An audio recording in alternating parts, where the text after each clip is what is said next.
지난 한 주간은 유례없을 정도로 우리 폭염과 열대야로 우리 일상이 참 힘들고 지친 생활이었습니다. 저도 힘들었는데 힘든 저를 바라보면서 우리 교인들은 얼마나 힘들었을까? 이런 폭염과 열대야로 인하여 지친 성도들은 없었을까? 혹시 육체적인 고통 속에 있는 성도들은 없었을까? 그런 염려 가운데 오늘 여러분들의 얼굴을 뵈니 너무 기쁘고 너무 반갑습니다. 오늘 성령 강림후 제10주를 맞아 예배드리는 우리 사랑하는 성도들의 삶과 또 가정과 일터 위에 하나님의 크신 은혜와 평강이 가득하시기를 주님의 이름으로 간절히 축복합니다. 저는 오늘 본문을 준비하면서 재작년에 종로지방 목회자들과 함께 바울의 전도여행길을 따라 성지순례를 하며 감동이 되었던 시간이 다시 떠오르게 되었습니다. 그 길을 따라가면서 먼저 몸이 반응하면서 지금 이렇게 편리한 교통수단이 없던 그 때에 바울이 그 길고 험한 길을 어떻게 지날 수 있었을까라는 생각이 들었습니다. 특별히 빌립보에서 데살로니가와 베레아를 지나 아테네로, 다시 아테네에서 고린도까지 바울이 걸었던 길을 따라가면서 가슴이 먹먹해지는 순례 여정이었습니다. 물론 바울에게 열매가 없었던 선교 여정은 아니었지만 돌이켜보면 빌립보에서는 매를 맞고 감옥에 갇히기도 했고, 또 데살로니가에서는 폭동을 피해 떠나야 했고, 또 베레아에서도 반대자들이 따라와 괴롭혔고, 또 아테네에서는 담대하게 예수 그리스도의 십자가와 부활과 심판의 복음을 전했지만 사람들의 반응은 비웃거나 조롱하거나 결정을 미루는 일들이 일어나게 됐습니다.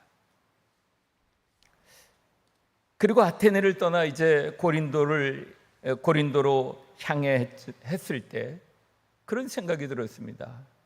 얼마나 지쳤을까? 얼마나 바울은 외로웠을까? 또 다시 거절당하고 핍박당할까 두렵지는 않았을까? 라고 하는 생각이 들게 되었습니다. 우리는 바울을 생각할 때 바울은 믿음의 거인이야 이렇게 생각하고 있을지 모르겠습니다. 그러나 성경은 그를 두려움이 없는 초인이라고 결코 말하고 있지는 않습니다. 그렇다면 바울의 위대함은 어디에 있었을까요? 그가 한 번도 지치지 않았거나 흔들리지 않았다는 데 있는 것일까요? 그렇지 않습니다.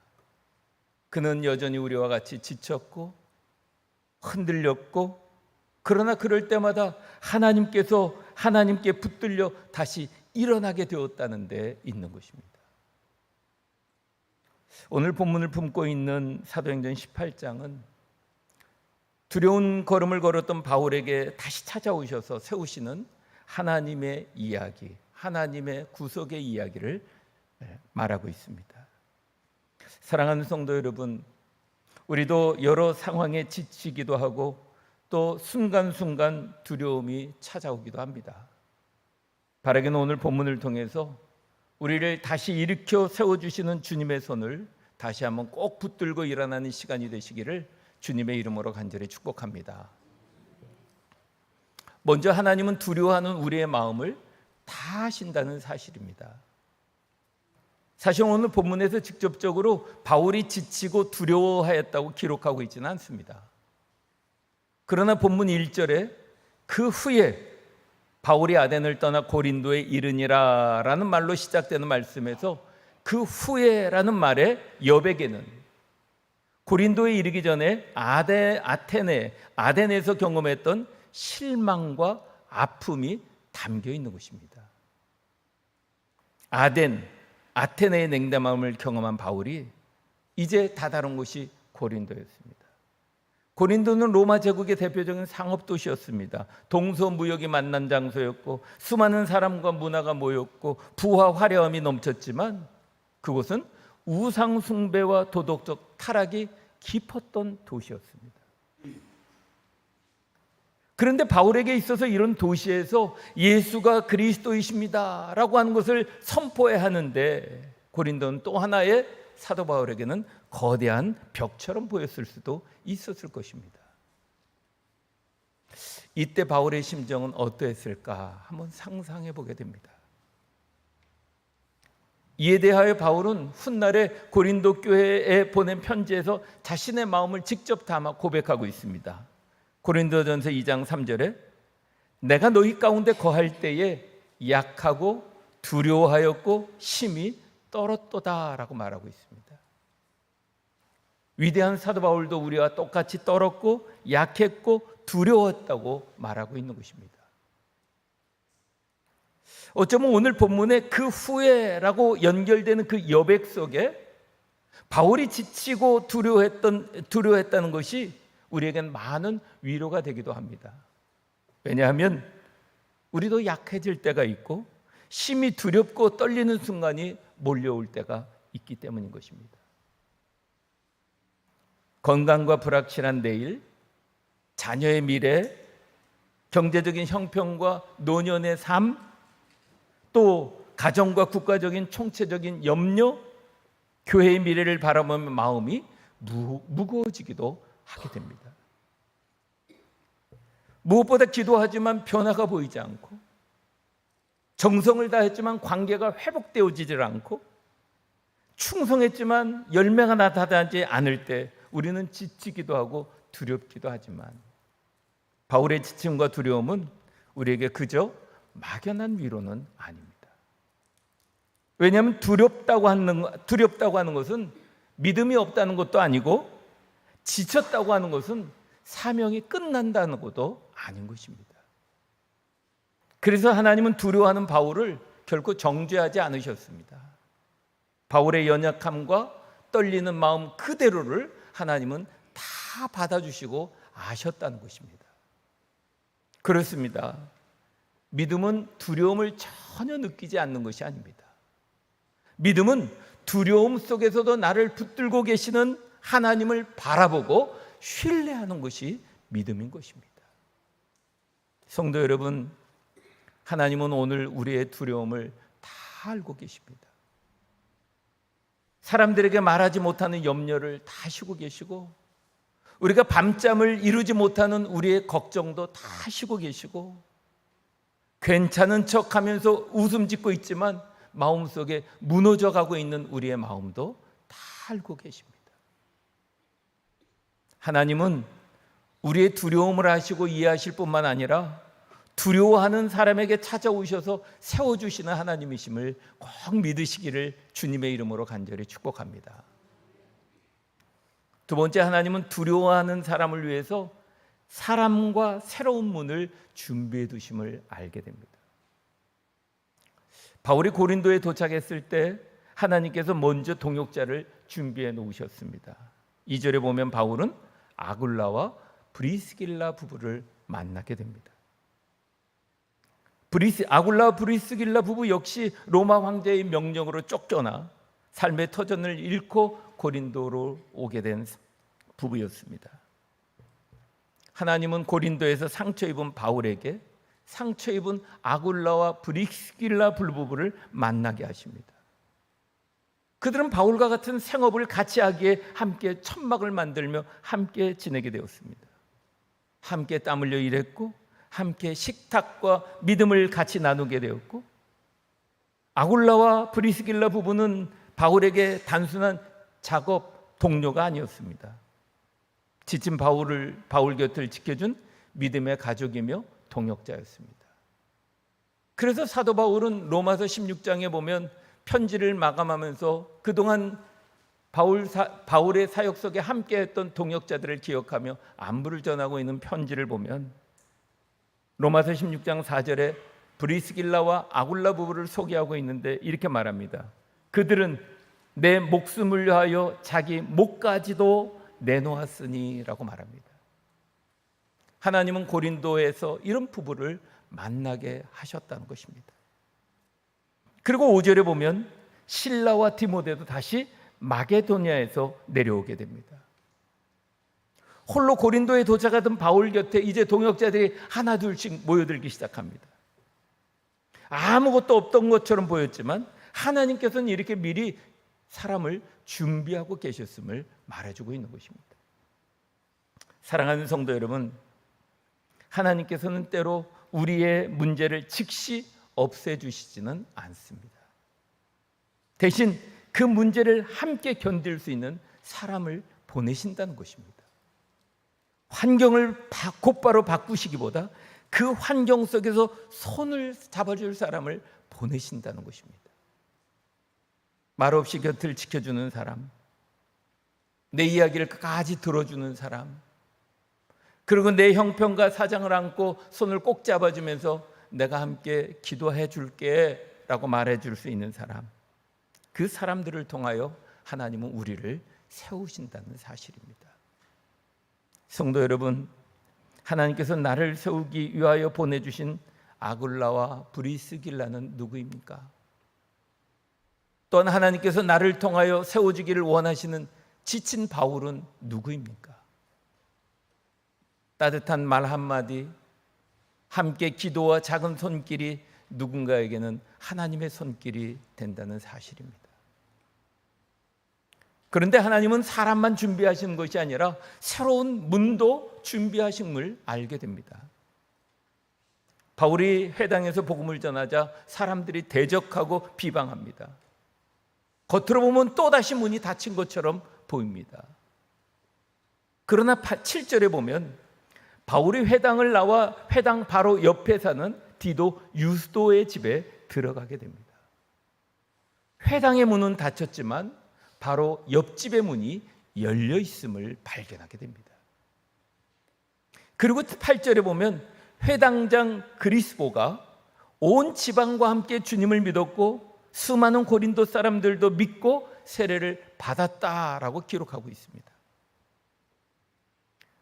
바울에게 회당에서의 반대는 마치 실패처럼 보이지만 그러나 하나님께서는 닫힌 문 옆에 새로운 문을 준비하고 계셨다는 것입니다. 우리도 한 문이 닫히면 모든 것이 끝났다라고 생각할 수 있습니다. 그러나 그렇지 않습니다. 하나님의 역사는 우리가 바라보던 문 하나가 닫혔다고 끝나는 것이 아닙니다. 때로 하나님께서는 우리를 멀리 보시기보다 한 걸음 옆으로 옮기심을 발견하게 됩니다. 내가 고집하던 방식에서 한 걸음 옮기게 하시기도 하시고 내가 기대했던 사람이 아닌 다른 사람을 바라보게 하시기도 하시고 내가 정한 때가 아닌 하나님의 때를 기다리게 하실 때가 있다는 것입니다. 지금 닫힌 문만 바라보고 혹시 낙심하고 있는 성도들 없습니까? 하나님께 물으십시오. 하나님, 주님께서 열어놓으신 문은 어디에 있습니까? 라고 말입니다. 끝이라고 생각하는 우리의 그 자리에서 하나님은 새로운 시작을 준비하고 계시다는 사실을 꼭 기억하시기를 주님의 이름으로 간절히 축복합니다. 세 번째, 하나님은 말씀과 동행으로 두려운 사람을 세우십니다. 복음의 열매가 나타나기 시작했지만 사실 바울의 두려움이 다 사라진 것은 아니었습니다. 사람들이 많이 믿을수록 더 큰 핍박이 일어날 수 있다는 두려움의 그 마음을 아신 하나님께서 어느 날 밤 바울에게 찾아오신 것입니다. 그리고 그에게 9절과 10절에 이렇게 말씀하십니다. 바울아, 두려워하지 말고 침묵하지 말라. 그리고 말하라. 내가 너와 함께 있음에 어떤 사람도 너를 대적하여 해롭게 할 자가 없을 것이니 이 성중에 내 백성이 많음이라 라고 말씀해 주십니다. 하나님께서 먼저 바울에게 두려워하지 말라라고 바울의 마음을 다독여 주시고 계십니다. 그리고 이어서 바울아, 침묵하지 말고 말하라 라고 적극적으로 나갈 것을 명하고 있는 것입니다. 왜 그렇습니까? 여러분, 두려움은 우리에게 침묵하게 합니다. 상처는 다시 사랑하고 싶지 않게 우리의 마음을 움츠리게 만듭니다. 거절당하면 다시 손을 내밀고 싶지 않게 합니다. 그러나 두려움과 상처와 거절과 실패로 인하여 멈추고 움츠리고 뒷걸음질하게 되면 우리는 그 두려움과 거절과 상처와 실패에 자기 한계에 갇히게 되는 것입니다. 그래서 하나님께서는 두려움 때문에 내 입을 닫지 말라라고 말씀하시는 것입니다. 상처에 갇혀 너의 사명을 멈추는 자기 한계에 갇혀 있지 말라라고 말씀하고 있는 것입니다. 그리고는 가장 중요한 약속을 하십니다. 그것은 내가 너와 함께 있음에라고 하는 말씀입니다. 내가 너와 함께 있음에라는 하나님의 임재의 약속입니다. 바울을 다시 세운 것은 좋은 환경으로 바뀐 것도 아니고 위험이 사라진 것도 아닙니다. 바울을 다시 세운 힘은 바로 하나님이 너와 함께하고 있다라고 하는 하나님의 임재였다는 것입니다. 인생을 고해 갔다고 하듯이 우리 인생에서 문제가 사라진 적이 있습니까? 우리 인생은 문제의 연속이기도 합니다. 그런데 하나님께서 주시는 가장 큰 선물은 문제가 없는 삶이 아니라 문제 속에서도 하나님께서 나와 함께 하신다고 하는 임마누엘의 삶을 살아가고 있다는 것이 중요한 것입니다. 드디어 하나님께서 또 이렇게 마지막에 말씀합니다. 사도 바울에게 바울아, 이 성중에 내 백성이 많다라고 말씀하십니다. 하나님의 시선을 보여주고 있는 것입니다. 바울의 시선을 넘어 하나님이 고린도를 향한 시선이 무엇인지를 말씀하고 있는 것입니다. 사도 바울에게는 굉장한 소망의 말씀이죠. 현상만 보는 바울의 눈에는 우상 숭배와 타락한 도시 고린도 사람들만 보였지만 전능하신 하나님의 눈에는 복음을 듣고 돌아올 백성들이 있다라고 하는 것을 아시고 계시다는 사실입니다. 우리도 현재의 모습만 보고 쉽게 판단할 때가 있습니다. 우리의 자녀는 변하지 않을 것입니다. 저 사람은 복음을 받아들이지 않을 것입니다. 교회의 미래는 밝지 않을 것입니다. 라고 말하는 사람들이 있습니다. 그러나 하나님께서는 오늘도 우리에게 말씀하십니다. 내가 아직 보지 못할 뿐이지 이 성중에 백성이 많다. 지금 자녀의 모습과 가정의 현재 형편이 마지막 장면이 아니다. 오늘 교회의 모습이 하나님께서 이루실 역사의 전부가 아니다라고 오늘 우리에게 말씀하시는 것입니다. 아직도 이 성중에 구원받을 백성이 많다. 끝이 아니라 하나님은 이제부터 시작이다라고 우리에게 말씀하고 있는 것입니다. 오늘 본문 이후 11절을 보면 두려워하고 심히 떨었던 바울이 고린도에 1년 6개월을 머물며 하나님의 말씀을 가르치게 됐습니다. 그곳에 머물렀던 것은 환경이 쉬워졌기 때문이 아닙니다. 사도 바울은 지금도 붙들고 있는 것이 하나님이 나와 함께 있다라고 하는 이 말씀을 붙들고 있기 때문에 1년 6개월 동안을 가르치고 가르치는 일에 전념하게 되었던 것입니다. 약속을 붙들었던 바울은 유대인들로부터 붙잡혀 이 갈리오 총독 앞으로 끌려갔지만 하나님께서 약속하신 대로 바울을 보호해 주십니다. 하나님이 함께 하신다고 우리의 삶에 어려움이 전혀 없는 것이 아닙니다. 어려움이 우리의 사명을 무너뜨리지 못하도록 하나님께서 붙들어 주신다는 것이 바로 하나님이 우리와 함께 하시다고 하는 것을 말하는 것입니다. 그리고 18장 후반절에 보면 아굴라와 브리스길라가 아볼로를 세우는 믿음의 계승이 나옵니다. 처음에는 그들이 바울을 도우며 세워졌지만 이제 세움을 받은 그들이 아볼로를 다시 세우게 됩니다. 그리고 세워진 아볼로에 대해서 27절에 보면 믿는 자들에게 많은 유익을 주었다라고 말하고 있습니다. 그리고 28절에 보면 예수는 그리스도라고 성경으로 증언하여 공중 앞에서 힘있게 유대인의 말을 이기밀어라 라고 하였듯이 이제 아볼로는 후에 아가야로 건너서 정말 고린도에서 바울과 함께 이 대표적인 복음 사역자로 인정받게 됩니다. 이에 대하여 고린도전서 3장 6절에 이렇게 고백하죠. 나는 심었고 아볼로는 물을 주었으되 오직 하나님께서 자라게 하셨느니라 라고 합니다. 하나님께서 바울을 세우시고 바울과 함께한 사람들을 세우시며 그들을 통하여 또 다른 사람을 세우게 하셨습니다. 이것이 사도행전 18장 전체에 흐르고 있는 하나님의 섭리요 은혜임을 말하고 있는 것입니다. 하나님은 두려운 사람을 세우시고 도우시며 세움받은 사람이 다른 사람을 세우는 것으로 사용하고 계심을 보게 됩니다. 성지순례 중에 아테네에서 고린도로 이어지는 길을 지나며 저는 바울을 다시 생각해 보았습니다.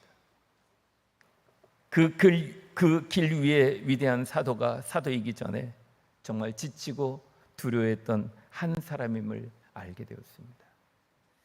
그러나 바울이 고린도에 도착하기 전에 하나님이 이미 아굴라와 브리스길라 부부를 준비해 두셨습니다. 회당의 문이 닫히기 전에 바로 옆에 디도 유스도의 집을 준비해 주셨습니다. 핍박이 일어나기 전에 바울을 하나님이 보호할 것을 이미 준비해 두셨습니다. 바울이 보지 못했을 뿐 하나님께서는 거기서도 구원받을 사람을 준비해 두고 계셨습니다. 오늘 우리도 각자의 고린도 앞에 서 있습니다. 건강과 자녀의 문제가, 또 관계와 경제적인 어려움이, 그리고 감당하기 버거운 사명이 우리에게는 고린도일 수 있는 것입니다. 그러나 오늘 주님께서 오늘 우리에게 동일하게 말씀하십니다. 두려워하지 말라. 두려워하지 말라. 침묵하지 말고 말하라. 내가 너와 함께 있다. 그리고 이 성중에 구원받을 백성이 많다라고 오늘도 우리에게 동일하게 말씀하십니다. 두려워한다고 하는 것은 믿음이 없다는 것이 아닙니다. 중요한 것은 두려움이 있느냐 없느냐가 아니라 그 두려움을 누구의 손에 맡기느냐에 중요한 것입니다. 하나님은 두려움이 없는 사람만 사용하지 않습니다. 두려워하면서도 하나님의 손을 붙드는 사람, 떨리는 음성이라도 다시 기도하는 사람, 지친 발걸음이라도 다시 한번 믿음으로 한 걸음을 내딛는 사람, 그런 사람을 하나님은 붙들어 주시고 사용하신다는 사실입니다. 사랑하는 성도 여러분, 여러분들의 삶의 자리에 닫힌 모든 문이 닫힌 것처럼 지금 보이고 계십니까? 하나님께서 바로 옆에 새로운 문을 준비하고 계시다는 사실을 꼭 기억하십시오. 아무런 열매가 없는 것처럼 느껴집니까? 하나님께서 우리가 보지 못하는 백성을 준비하고 계시다는 사실을 꼭 기억하시기 바랍니다. 그러므로 두려움 때문에 주저하지 마시고 침묵하지 마십시오. 상처 때문에 사랑을 포기하지 마십시오. 실패 때문에 사명을 내려놓지 마십시오. 오늘 우리는 모두 이렇게 고백하기를 원합니다. 주님, 저는 약하고 두렵습니다. 그러나 주님이 저와 함께하고 계심을 저는 믿습니다. 주님, 제가 보지 못하는 사람과 새로운 길을 준비하고 계심을 저는 믿습니다.